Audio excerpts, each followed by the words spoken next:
Hello there, ladies, gentlemen and unicorns. First, yes, I'm still working on both the Ludum Dare 41 and 42 documentaries. 42 will come out first, but it's still a while until I have something to show. So in the meantime, I thought I post this video here and I hope it's also entertaining.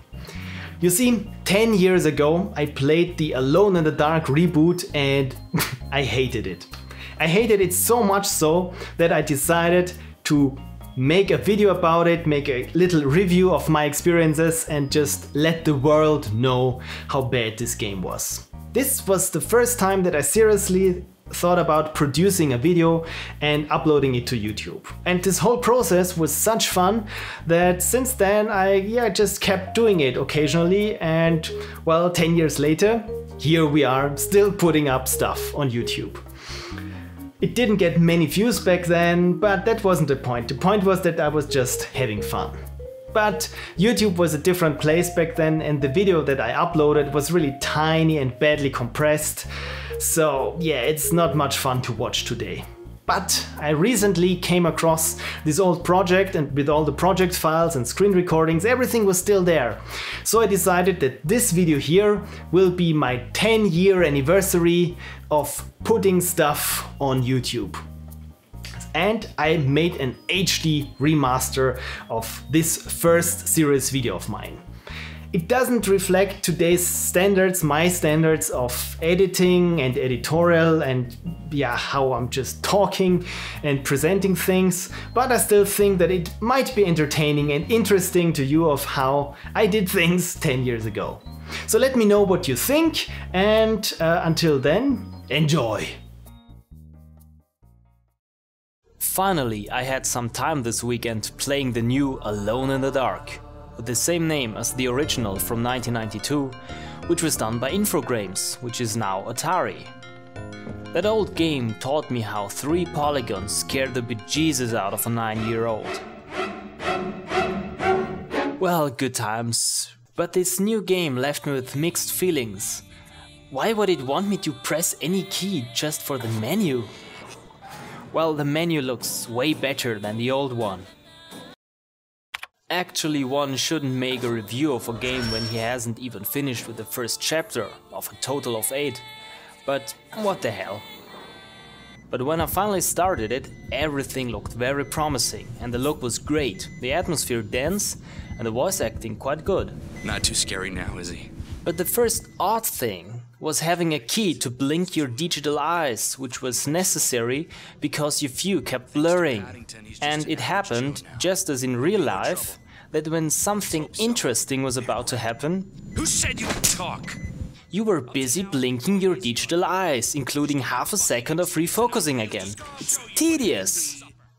At Amazon.com, the product features on Alone in the Dark read "Real world rules, upside down question mark. In-game movement has been designed to allow players to do almost anything that is physically possible in the real world." Well, a big lol here, because in the real world I don't have any troubles going through a door or facing into the right direction. So it's more like Half-Life 2 mated with fear and spawned this game with a spring solver for ropes and clothes. On the plus side, the game tries to teach you its interface while you play it, which I always like better than a never-ending table with keyboard commands or a useless tutorial. On the downside, the game doesn't discern between first-person and third-person view when prompting messages like "to spray, button 0. I was using button 0, which turned out to be the left mouse button, over and over again, but Edward only kept attacking an invisible enemy with a fire extinguisher before stepping into the fire. Yes, Ed advances a step when he's swinging furniture, so better get used to falling off ledges when you carry something. Yeah, about that switch between first person and third person view. Well, I think it's an interesting idea, but in fact it acts only as a tool for showing you stuff to interact with by having a third-person camera looking down on Edward and his surroundings. The camera and the controls react oddly in third person, and it is nearly impossible to play it in first-person mode only, because the game switches back and forth, swivels the camera around until I feel really nauseous in front of my 24-inch HD screen. So anytime you want to know what you're doing, you switch to first person mode, only to get switched back to a very cinematic and very uncontrollable third person camera. In one instance, you have to fight your first real zombie, which was so terrible that I quit the game angrily at that point at first. She attacks you while you walk around as if going for a walk, looking for something, anything to whack her, until you finally pick up a chair and start to strike back. You're almost dead. But if you really succeed at punching the zombie to the ground, she'll get up again after a while, like fucking Silent Hill 4. You know, punching the guy, stomping on it, and then he's alive again. I hate that. The only way to kill her for good, the game tells you, is to drag her numb corpse into some fire. But when you haven't played that scene over and over again, you don't know where there's fire. She comes at you again, and so on and so on.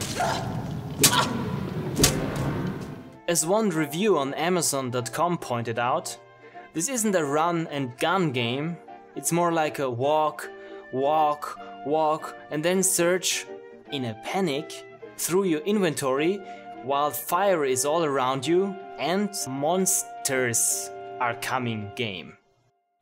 Oh, and the inventory, or the way to treat wounds. Atari says it's an innovative new system. In practice, it's a bitch in the middle of a fight. Hitting I, selecting your item via mouse, and then closing the inventory by hitting, get a grip, circumflex I. So I guess I have to say thanks to my German keyboard layout. So the only way of producing a circumflex I is by hitting the circumflex first and then the letter I, in the middle of a fight.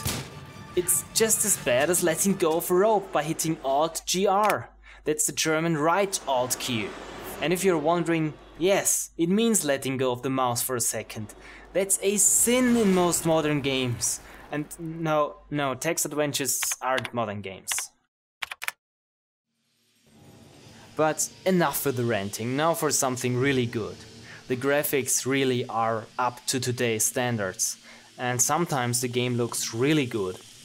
And occasionally there's heavy clipping, collision misdetection and some other atmosphere killers going on. The in-game cinematics are executed very well, defocusing, different angles, nice cinematography. Just look at this sequence, isn't this great?